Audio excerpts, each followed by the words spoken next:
¿Qué tal? Buenas noches, muchas gracias por conectarse nuevamente, esperando que estén bien, que se hallen en calma, en sosiego, que se hallen enfriándose en su casa, en el sentido de Shimosewi, de llegar a la casa, resguardarse en la sombra, en la intimidad del hogar, ¿no?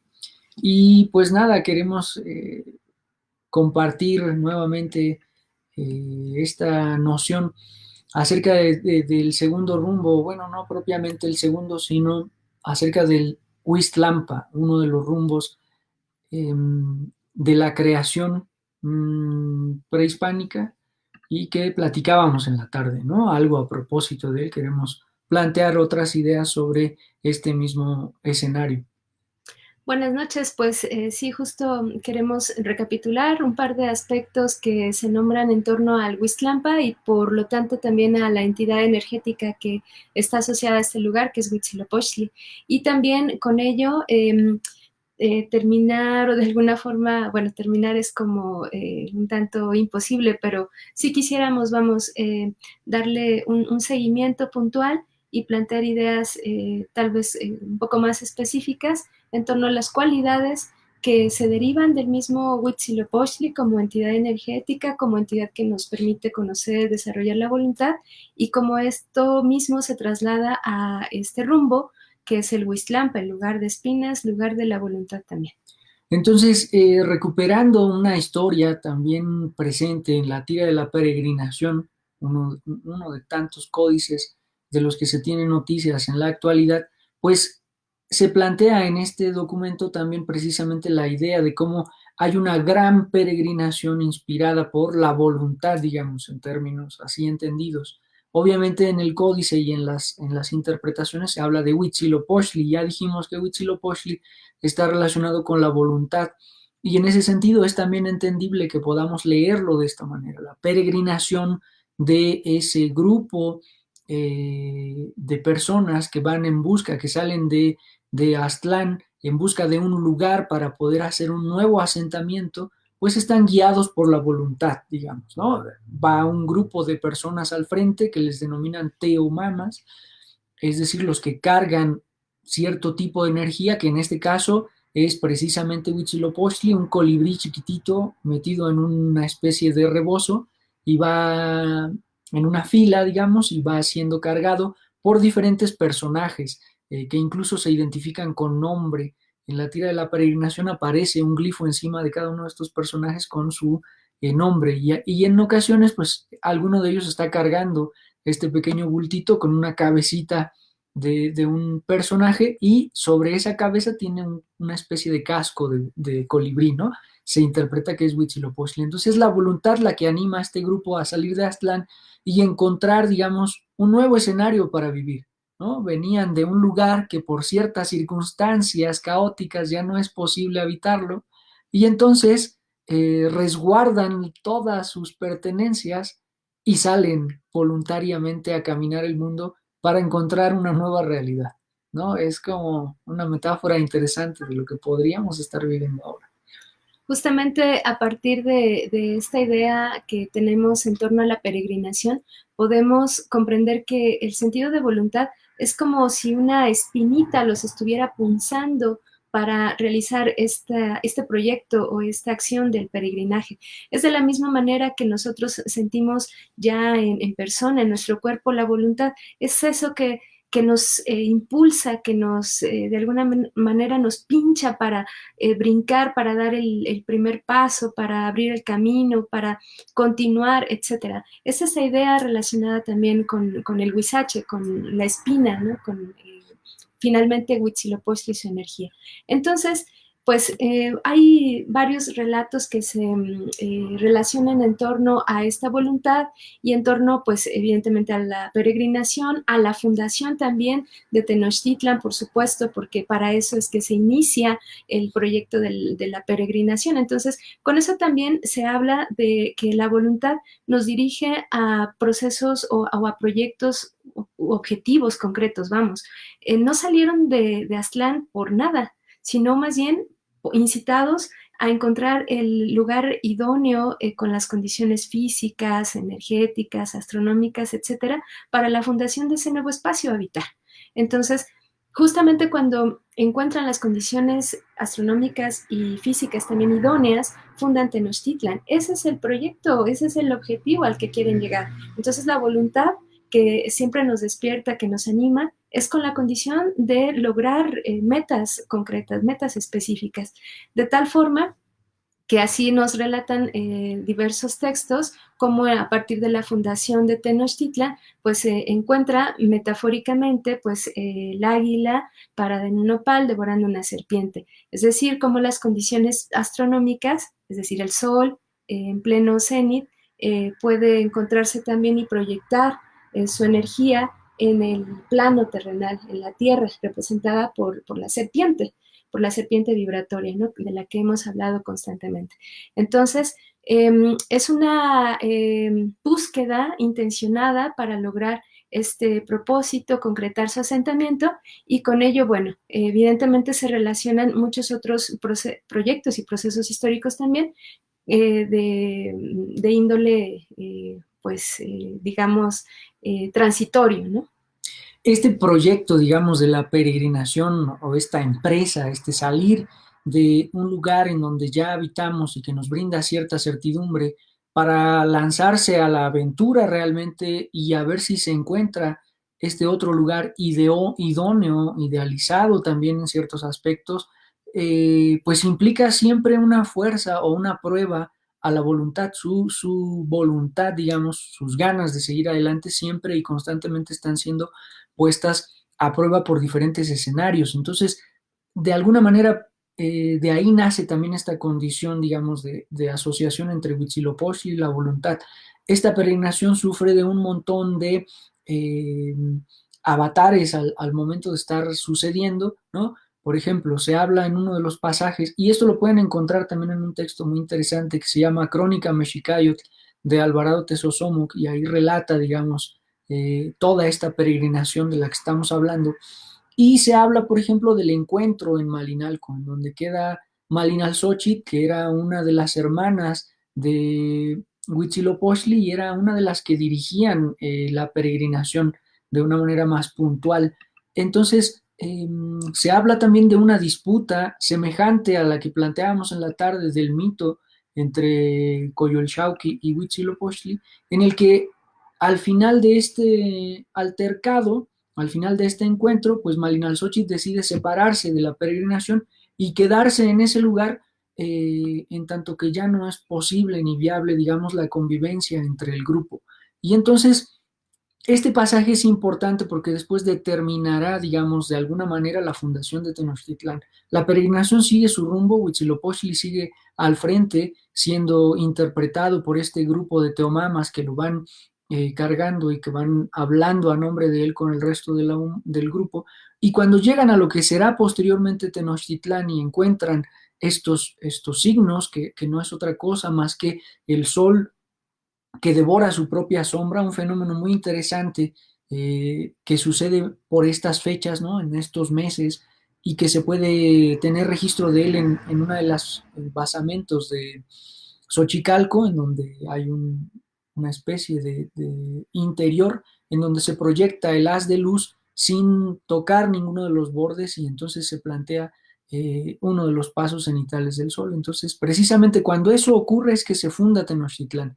Es el águila que está justo en el cenit del cielo a la mitad y que no proyecta sombra y que hace que todo se vea, digamos, de una manera más transparente, ¿no? Así como Aztlán, como ese lugar de blancura originario de donde han salido estos peregrinos y que están tratando de replicar en otro escenario. Entonces, el sol, el águila, devora a la serpiente, devora a la sombra y entonces se proyecta en todo su esplendor sobre la tierra, ¿no? Y ese es el sentido, digamos, o uno de los sentidos metafóricos interpretables para entender cómo se da el proceso de fundación de Tenochtitlán. Cuando el sol no proyecta sombra y todo aparece transparente, pues entonces es un indicio, es un entendimiento de que estamos en una relación armónica con el entorno, en una relación que propicia un buen desarrollo de nuestra civilidad en ese espacio. Entonces ese espacio debe de ser consagrado y la consagración viene a partir de un sacrificio. Pero este sacrificio tiene también una característica, digamos, mítica, una característica narrativa. Es depositar el corazón, depositar el centro, uno de los centros energéticos de alguno de los integrantes para que ahí podamos echar raíces y para que podamos estar relacionados con ese espacio, para que podamos establecer una relación de fraternidad con ese espacio. Y el corazón elegido es el de un personaje llamado Copil, que es hijo de aquella Malinalxóchitl que se ha abandonado en Malinalco. Trazamos o seguimos trazando esa línea de herencia, ¿no? Nunca hay una separación de la familia, sino más bien hay una restitución de esos vínculos familiares para realizar nuestro nuevo emplazamiento, nuestra nueva ciudad. De esta forma, pues hay una parte interesante también en torno al nombre de Huitzilopochtli que nos habla y otra vez nos refiere al ejercicio, por ejemplo, del desplazamiento del sol a lo largo del año. Entonces, si analizamos las partes que componen esta palabra, Huitzilopochtli, y que está presente también con Huitzlampa, encontramos la presencia primero de Huitzili, que es colibrí. Después encontramos la partícula opochtli, que refiere a lo zurdo, a lo izquierdo. Entonces, de alguna forma lo interpretamos como el colibrí zurdo o lo zurdo del colibrí, podríamos entender también. De esta manera, emula una vez más el movimiento que hace el sol a partir del invierno. Por eso se considera también que en invierno nace Huitzilopochtli, es el nacimiento del sol niño. Entonces, justamente porque desde, digamos, el punto medio que es el oriente, el sol comienza a hacer un desplazamiento hacia el sur.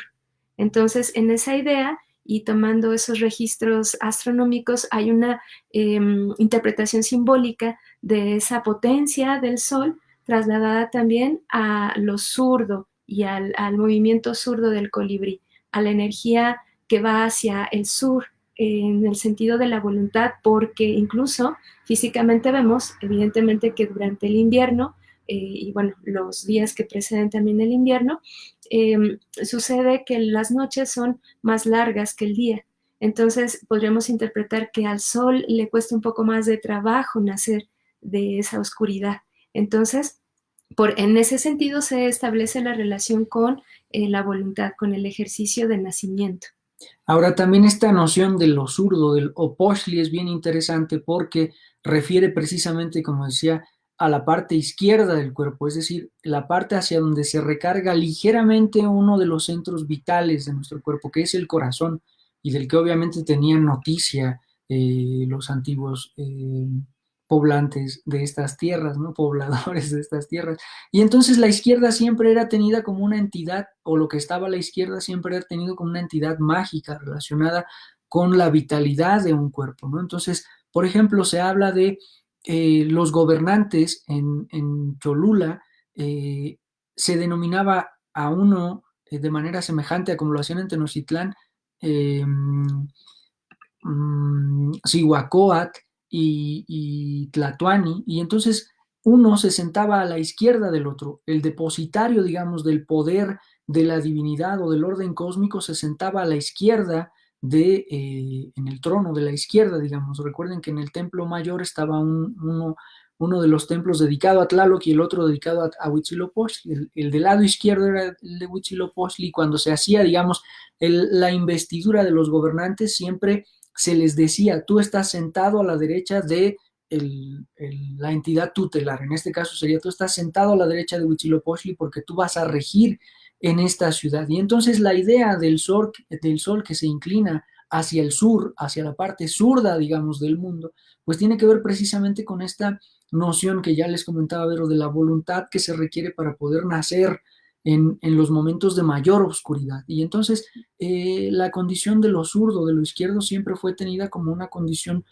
mágica, relativa al poder vivificante, no solo del mundo, sino también en nuestro cuerpo. Es desde el sur donde la sangre irradia a todo el cuerpo para que éste se mantenga vivo. Entonces, por eso Huitzilopochtli era entendido también como el colibrí del sur, el que venía a vivificar el mundo con su fuerza vital.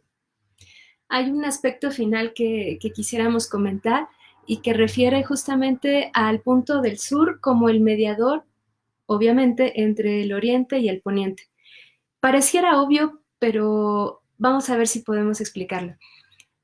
Resulta que el sur, y resulta que este lugar denominado Huistlampa, el lugar de la voluntad, es el mediador entre estos dos puntos, oriente y poniente, porque nos da la posibilidad de ejercer la voluntad tanto en vida como en nuestra muerte.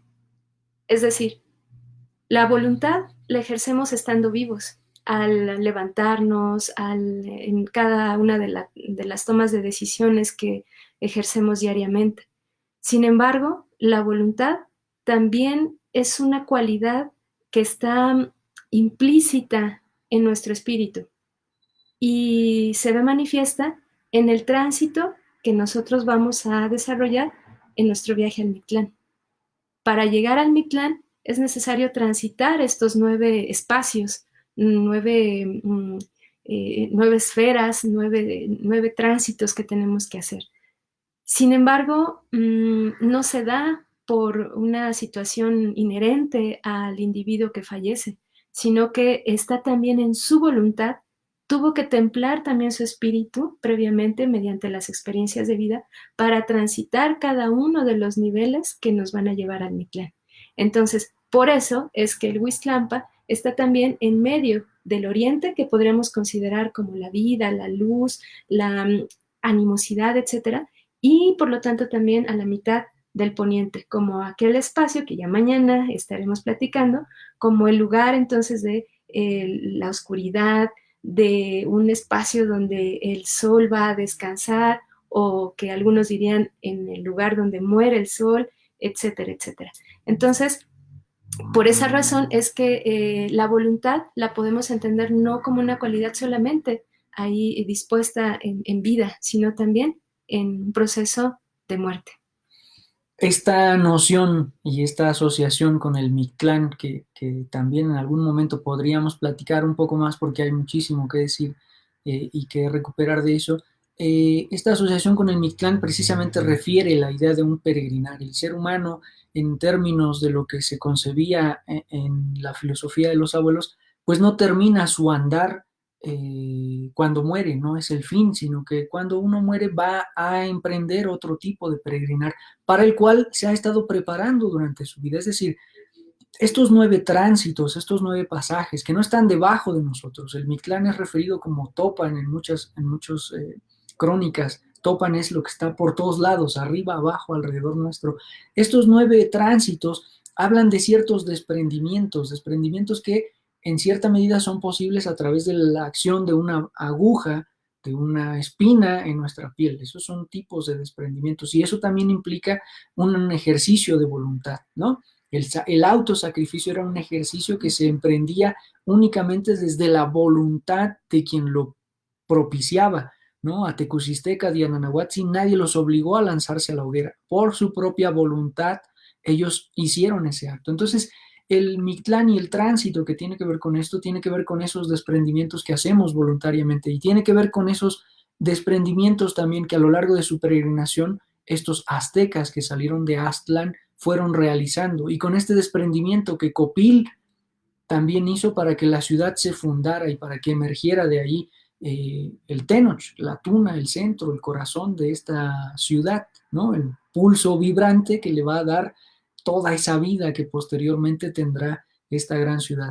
Entonces, cada día el sol muere, cada día Huitzilopochtli va voluntariamente a albergarse en el rebozo de quien lo carga y después nace también por su propia voluntad. Y los seres humanos asumen que le ayudan un poquito, pero en realidad muy poquito. Él tiene la voluntad y la fuerza para hacerlo y nosotros aportamos voluntariamente un poco también de ese vital líquido para que esto suceda.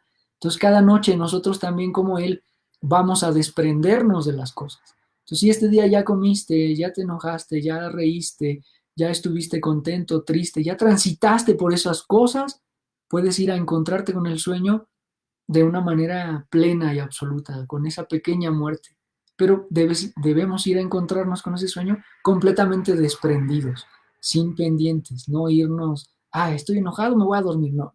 Ya te enojaste, ahora desenójate, despréndete y vete a dormir. Ya estabas contento, desconténtate y vete a dormir vacío. Ujú. Pues bajo esta idea es un ejercicio también bien interesante para llevarlo a lo que vivimos hoy en día, en estas últimas semanas y en las próximas, por supuesto, donde se ha puesto a prueba nuestra voluntad, donde hoy es puesta a prueba también nuestra voluntad y donde el día de mañana y durante los siguientes años y meses, pues veremos qué estamos en condiciones de realizar con esta voluntad que estamos formando o que nos han heredado también nuestros abuelos. Entonces, pues que tengan buenos sueños, un buen descanso y bueno, pues mañana estaremos platicando del siguiente rumbo denominado Cihuatlampa, donde podemos hallar, ubicar a Tezcatlipoca. Muchas gracias, buenas noches.